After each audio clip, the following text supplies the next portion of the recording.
I'm Amy Jane, and this is Drawing 101, Lesson Number 2. Now remember, this video is about doing. Do not, I repeat, do not just sit there and watch. You're going to actually draw.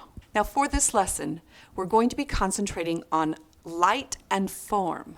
The object that we'll be drawing today is either an egg or a ball. If you do go find a ball, try to find one that is a single color without any pattern or picture on it. The next thing you'll need is a single light source. One of the best things to use, a desk lamp. It can be on any table and it can be any kind of a lamp. There are other options you can use if you don't have a table with a desk lamp. Let me show you. Another option is to set up near a window. The sunlight can give you a really good idea about the elements of light and shadow that will be hitting your egg for us to draw. Direct sunlight is even better. It gives a stronger shadow and lets you see those things that we need to draw. The most important thing is how you're looking and seeing the shadows. Let's not get in the way now, girls. Hopefully they won't. And you know what? Let's not talk about this. Let's forget this even happened. Yeah, forget about it. Anyway, we're looking, we're seeing shadow, we're seeing light. And I got to do something about this hair. Oh, so much better. Now you can see what I'm drawing. Let's get set up. Now I know all of you are going to have a little bit different setup, but that's okay. The most important thing is that you can see the light and the shadow and how it shines on your egg. The other supplies that you're going to need is your handy dandy pencil, a kneaded eraser if you've got it, a sharpener for your pencil, so a couple of pieces of paper, and a paper towel. Ready? I think it's time. Time to hit pause.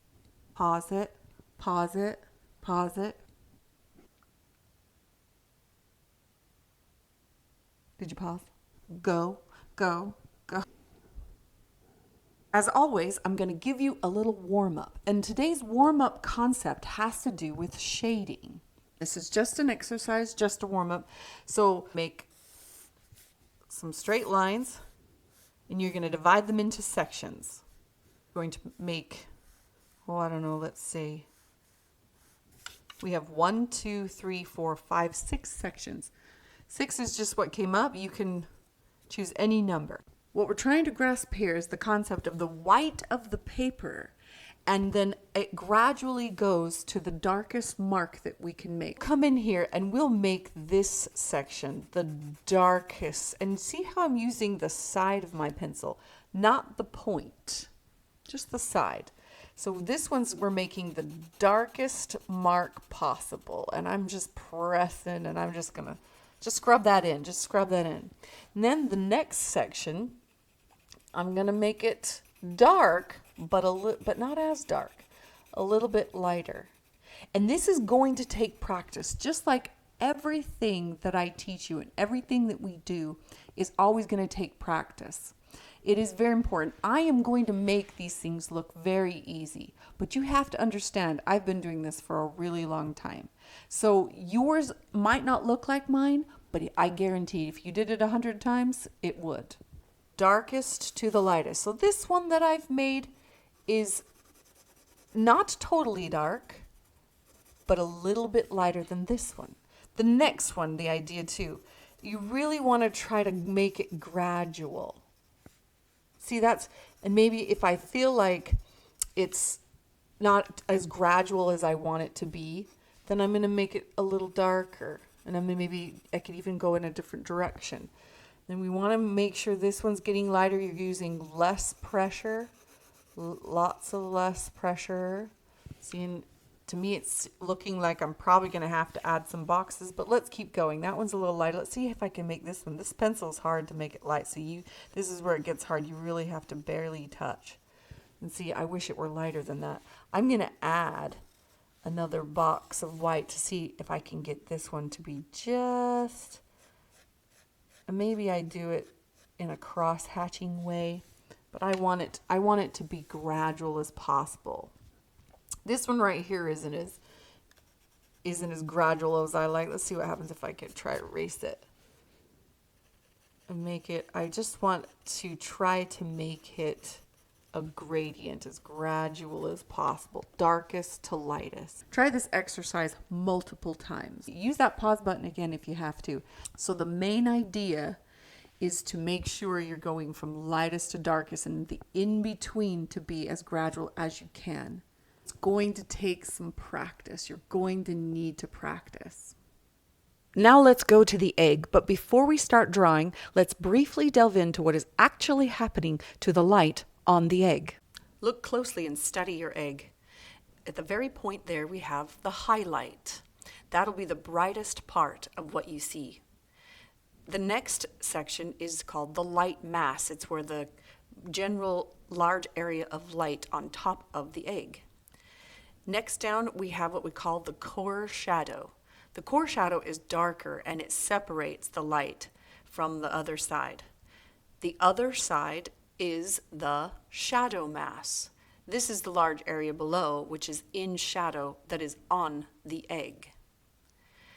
From the table, light bounces up into the shadow mass and creates what we call reflected light.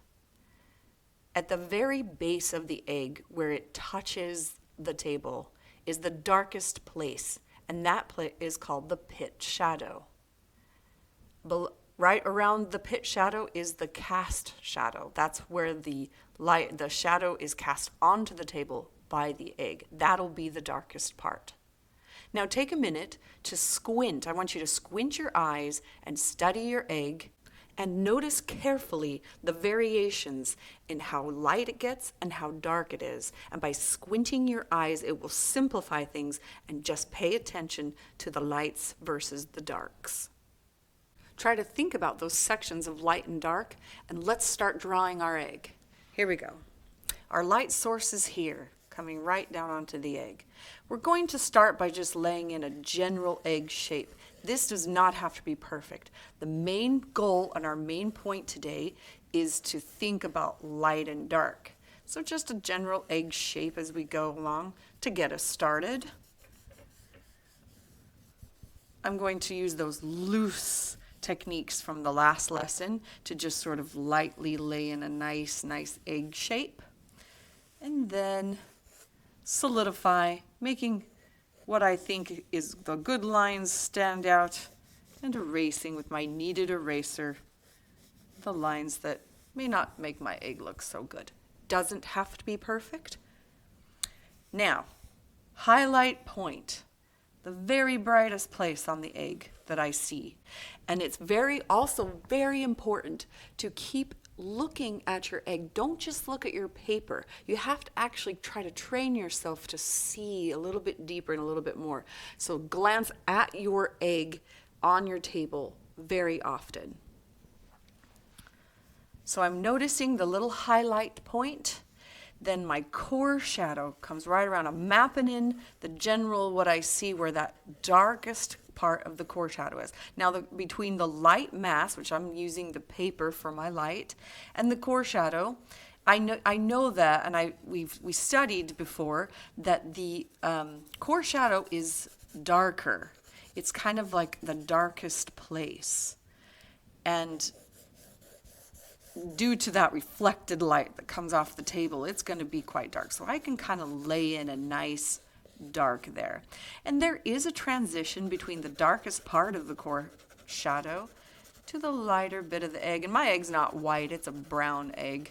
So I'm going to keep in mind what I'm seeing in this, again, that shading idea. When I'm looking, and I notice it gets real dark at the tip down there because there's no light getting through down it because the light comes from here. There's no light getting through on that side.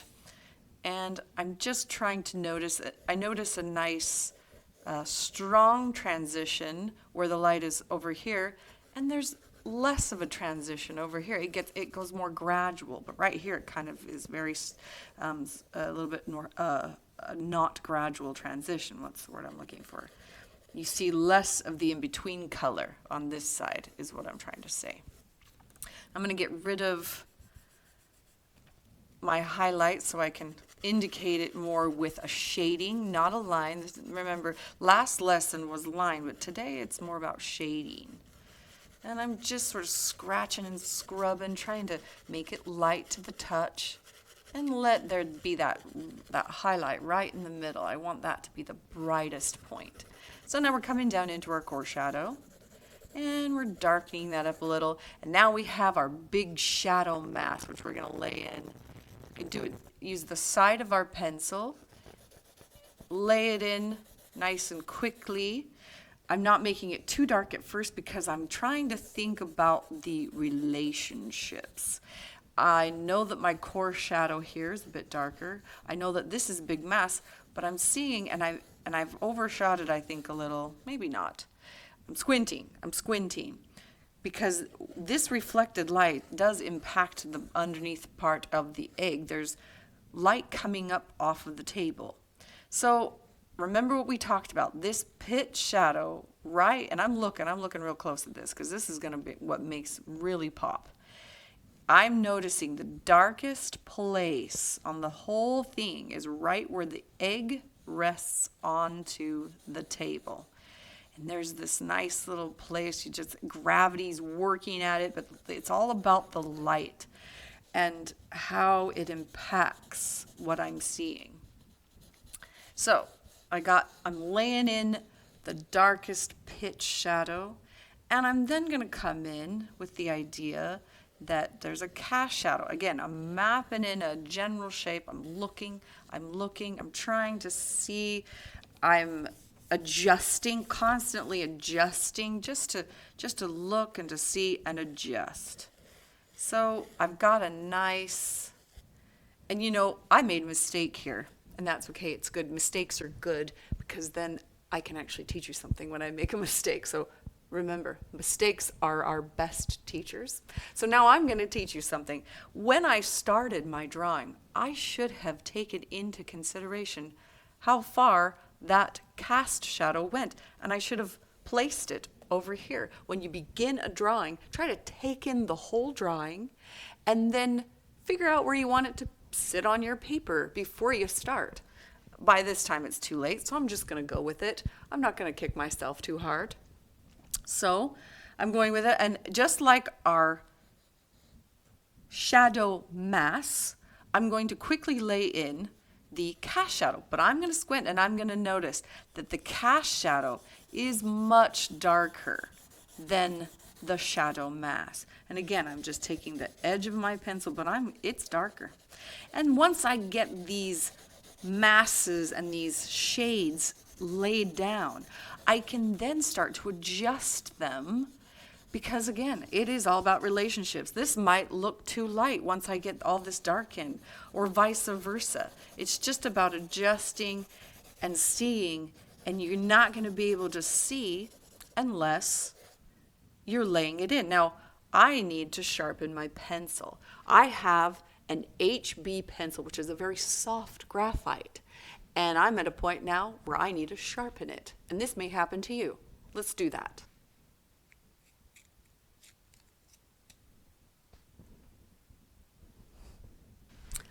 Now that we're all sharpened up, we can continue. Continue looking, continue squinting, making the darkest mark I can with my graphite. At the very base, I see it sort of flares out there. And I'm adjusting that little part. I want it to be clear that there's an egg resting on a table, but I need to adjust my shadow mass and make it a little darker, especially right here at that base bottom. And I'm just looking. Now, there's an intersection here. Now, when you're talking about realism, anytime there's an intersection, it's key to making something look real. So what I'm thinking about is the place where the egg sits right in front of the shadow behind. That is the intersection that I want to sort of concentrate on in order to add this realism. What's happening to make that form and to show that there's depth there? This is an important place. So I'm feeling much better now that I've sharpened my pencil. I'm just adjusting my shadow. It doesn't have to be exactly what I'm looking at. I'm constantly looking. I'm squinting my eye. It's so much darker on this side, especially where It's up against the light of the table. And I'm just trying to adjust constantly and go for realism. Go for what you see, but don't get too hung up. If it's not looking right, start over again. If you're feeling like you need more practice, practice some more. You don't have to go show this to everybody. This is just for you. This is just so that you can start to try and see. Now again, I'm adjusting. I'm seeing that there's a lot more going on in this shadow. Shadows are the best. When we're talking about how to just, how to do something, shadows are where it's at. I drew a cookie once, and I included the shadow, or I set the cookie on the table, and it looked so cool. And the cookie I didn't spend that much time on, but I caught the shadow just right, and it made the cookie look real in my drawing. So we're not concerned with the direction of our marks, unless you want to be. Some people love that, what's it called, a uniform look to line, and that is something you can do. I've never been that way, and I just want to constantly take in the entire, I notice it's really dark under there. I want to make sure I squint and see all these variations. If you have more than one light source, you may see that in the cast shadow if you've got like a kitchen light on or something, but you can just do what you see. And then to have a single light source on there really helps us to see and simplify what we're seeing. I notice that the egg, I'm looking at the roundness and the form of the egg, it kind of comes around a little darker there. And there we go. Now it's tool talk time. We're at a point in our drawing where we can think about a smudging tool. This is called a tortillon. I don't think I'm saying that right. But either way, you can pick this up at an art supply place. This works really nice for tiny details because it has a point. If you don't have one of these, guess what also works? A paper towel. Just roll it up tight, get your paper towel kind of uniform, and let's try a little bit of smudging when you're ready. So by using our paper towel and smudging, we're going to start to work this graphite lead into the paper, and we're just gonna have fun with it. We're not gonna be too concerned, but I can make the edge. Now, we didn't talk about the detail of it, but when a cast shadow gets farther away from the object, it actually starts to lighten and blur around the edges. That can help us. I'm going to go in and hit our core shadow because I'm really into that, but I may not actually, and I may not actually do too much in the shadow mask down here. I want to keep my marks present and the illusion. Now, you see what's happening here. I pick up, so I do have to be careful because I pick up onto my paper towel. I might have to use a clean place if I don't want that effect. And we can always adjust, and actually at this point when you're smudging, adjusting is easy. It's actually quite simple and quite easy. Constantly adjusting, but constantly looking up, and having fun and experimenting. I might not even be like too happy with what I'm doing. Also, but it's about practicing. And so I'm going to show you one more thing. In the light mask, if I want to do a little smudge, I can take my kneaded eraser and I can sort of get that smudging and erasing at the same time. This is an advanced technique, so just experiment with this. But once there's some black on the kneaded eraser, it makes it so that it creates a smudge. But paper towel is fine too, and we can do all kinds of things with any kind of equipment available to us.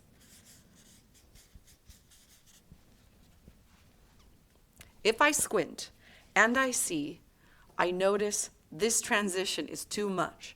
It's too much light to dark, so I need a little more of the graphite there to soften that transition.